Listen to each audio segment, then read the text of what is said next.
Assalamualaikum warahmatullahi wabarakatuh. Apa kabar kalian semuanya yang ada di rumah? Mudah-mudahan kalian dalam keadaan sehat selalu. Tetap semangat anak-anakku. Tetap semangat selalu. Jaga iman, imun, insya Allah aman. Melanjutkan materi sebelumnya, menuju ke bagian yang kedua, masih dalam pembahasan iman kepada kitab-kitab Allah. Mari kita simak bersama penjelasan bagian kedua. Mushaf dan Suhuf.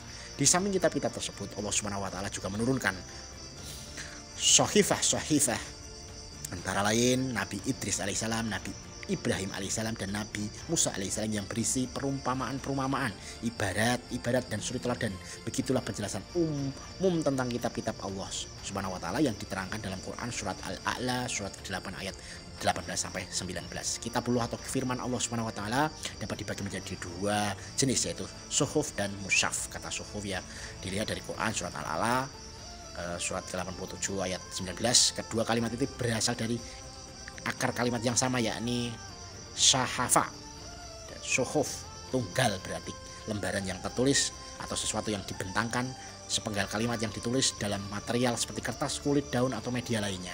Sedangkan mushaf jamak atau masyahif berarti kumpulan-kumpulan suhuf yang dibundel atau bendel menjadi satu. Nah, ini adalah perbedaan daripada berdasarkan sejarahnya penulisan teks Al-Quran, bentuk Al-Quran secara utuh sudah ada sejak zaman Nabi, meski ayat-ayat tersebut ditulis di tempat terpisah seperti di pelepah kurma, kulit binatang, sabak batu, lembaran daun, atau di tulang binatang.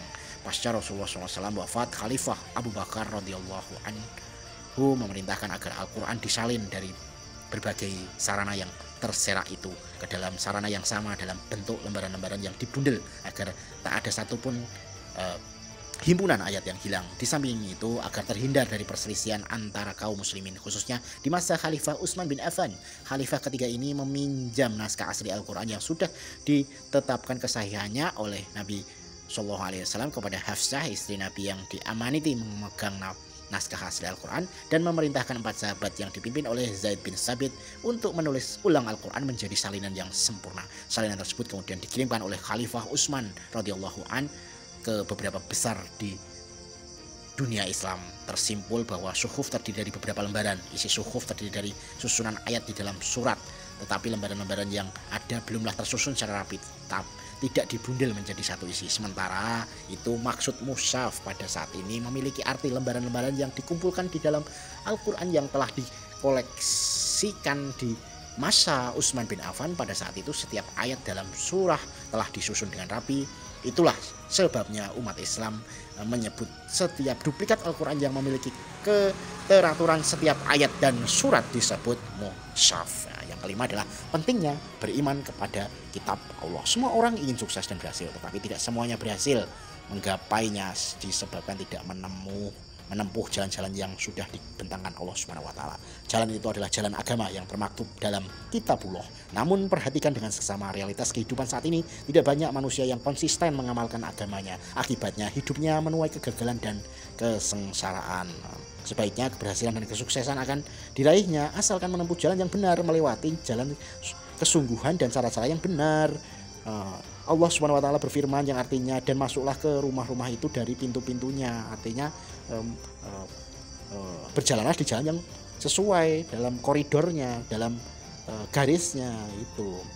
Nah, ini diatur di dalam Quran surat Al-Isra surat ke-17 ayat ke-9. Sesungguhnya Al-Quran ini memberikan petunjuk kepada jalan yang paling lurus dan memberi kabar gembira kepada orang-orang mukmin yang mengerjakan amal soleh bahwa bagi mereka ada pahala yang besar. Nah, ini dari berikut ini ada beberapa teladan para sahabat yang dapat dijadikan contoh, yaitu pertama, meyakini dan mengimani secara mendalam aspek akidah yang tertera dalam Kitabullah. Kedua, mematuhi segala perintah dan larangannya serta mempraktekkan dalam kehidupan sehari-hari, baik dalam hidup pribadi maupun masyarakat. Ketiga, setiap waktu selalu melakukan muhasabah, introspeksi diri, misalnya setiap kali membaca satu atau beberapa ayat Al-Quran, apakah sudah melaksanakan isi kandungan ayat tersebut atau mengabaikan tuntunan dan hak-hak yang terdapat di dalam di dalamnya. Nah, ini yang berikutnya keenam adalah mengimani Al-Quran. Nah, Al-Quran adalah firman Allah yang diturunkan melalui perantara malaikat Jibril.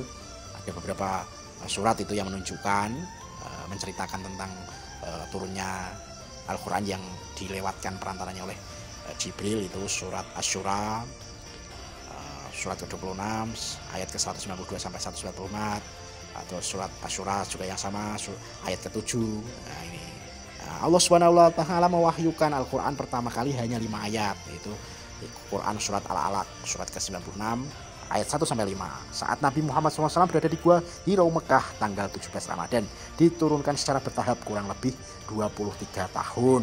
Ada yang menyebutkan tepatnya 22 tahun, 2 bulan, 22 hari. Sementara ayat yang terakhir adalah surat Al-Maidah. Rasulullah sedang menunaikan ibadah haji wukuf di Arafah tanggal 9 Zulhijjah tahun 10 Hijriah atau 623 Masehi. Al-Quran terdiri dari 30 juz, 114 ayat dan 6.236 ayat. Pendapat lain berjumlah 6.000 ayat. Ada pula yang berpendapat 6.616 atau 6.666 ayat yang terbagi menjadi ayat-ayat Makkiyah dan Madaniyah. Nah, ini adapun istilah-istilah yang adapun nama-nama lain dari Al-Quran yaitu Al-Kitab, Al-Karim, Al-Furqan, Al-Bayan, Az-Zikir. Tujuan pokok Al-Quran berdasarkan sejarah turunnya Al-Quran, tujuan pokoknya adalah akidah yang harus diimani oleh manusia yang dikenal dengan 6 rukun iman, syariat mengenai hukum-hukum yang harus diikuti manusia dalam hubungannya dengan Allah Subhanahu wa taala, dengan sesama dirinya, alam. Ada yang dikenal dengan rukun Islam, akhlak mengenai norma-norma agama, akhlak dan sikap perilaku. Kedudukan Al-Quran yang pertama sebagai wahyu Allah Subhanahu wa taala, kedua sebagai mukjizat Nabi Muhammad SAW yang tak dapat ditiru manusia, ketiga sebagai pedoman hidup bagi setiap muslim dalam menjalani setiap aspek kehidupan agar menggapai kebahagiaan dan kesuksesan. Isi dan kandungan Al-Quran diturunkan sebagai pedoman hidup bagi mereka yang ingin mencapai kehidupan bahagia dunia dan akhirat. Al-Quran turun dalam masyarakat dunia yang sudah mengenal baca tulis dan berpikir. Ayat yang pertama turun menyeru manusia untuk membaca, menulis dan berpikir. Jika dikaji dari garis besar isinya, maka Al-Quran mencakup satu akidah, keimanan, ibadah, akhlak, muamalah, syariah, tarikh atau kisah-kisah, zikir, peringatan, dasar-dasar pengembangan ilmu, pengetahuan, kebudayaan dan peradaban. Bukti kebenaran Al-Quran, ada 3 bukti kebenaran yang dapat diajukan, yaitu keindahan dan ketelitian redaksi Al-Quran. Keindahan terkait dari rasa, bukan nalar.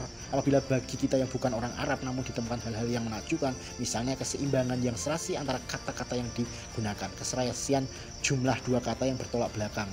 Nah, ini monggo ini bisa dibaca-baca ini. Pemberitaan gaibnya, ambil contoh sejarah Fir'aun yang semasa dengan Nabi Musa. Fir'aun mati tenggelam dan badannya diselamatkan. Nah, ini peristiwanya 1200 tahun sebelum Masehi, tetapi di abad 19 tepatnya 1896 ahli pembakalan namanya Loret menemukan jasad mumi Fir'aun di lembah raja-raja Luxor, Mesir.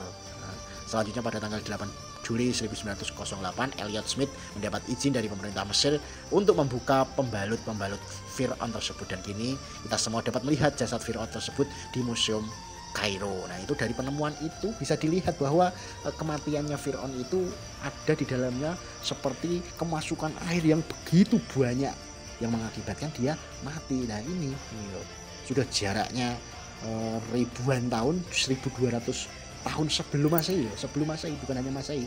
Sekarang sudah 1500 Masehi, berarti kurang lebih 2700-an Masehi. 2700-an Masehi masih ditemukan, dan setelah diteliti jasadnya si Fir'aun itu seperti badannya seperti kemasukan air yang begitu banyak dari hidung dan mulutnya. Nah, ini sebagai bukti ini bahwa kebenaran Al-Quran ini yang sangat luar biasa. Nah, tujuan diturunkan Al-Quran, tujuannya adalah memberi petunjuk keagamaan kepada manusia, mencakup 3 hal pokok, yaitu akidah, syariat dan akhlak.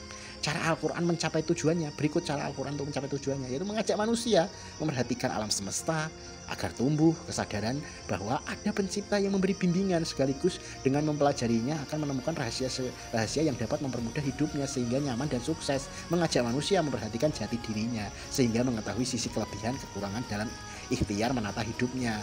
Mengajak memperhatikan sejarah umat manusia agar dapat menarik pelajaran dari mereka, baik saat menorehkan tinta emas peradaban maupun saat runtuh dan tumbangnya peradaban mereka. Jadi kita bisa mempelajari bagaimana sejarah perjalanan dunia ini, siapa dulu yang berkuasa sampai luar biasa, ada yang manusia mengaku Tuhan terus akhirnya runtuh, ada lagi digantikan penguasa lagi yang akhirnya ini bagaimana mengajak kita untuk bisa mempelajari sejarah manusia, jadi peradaban yang ada. Nah, ini sangat luar biasa. Nah, inilah seputar iman kepada kitab-kitab Allah yang sangat luar biasa. Mudah-mudahan kita bisa mengimplementasikan dalam kehidupan sehari-hari, tidak hanya sebagai sebuah teori saja, namun kita benar-benar bisa mengimani Al-Quran ini, menjadikan Al-Quran ini sebagai sandaran kehidupan kita, sebagai rambu-rambu dalam kehidupan kita agar kita selamat dunia dan akhirat. Demikian anak-anakku yang bisa Pak Beni sampaikan dalam pertemuan ini. Mudah-mudahan apa yang Pak Beni sampaikan ini berguna bagi kita semuanya.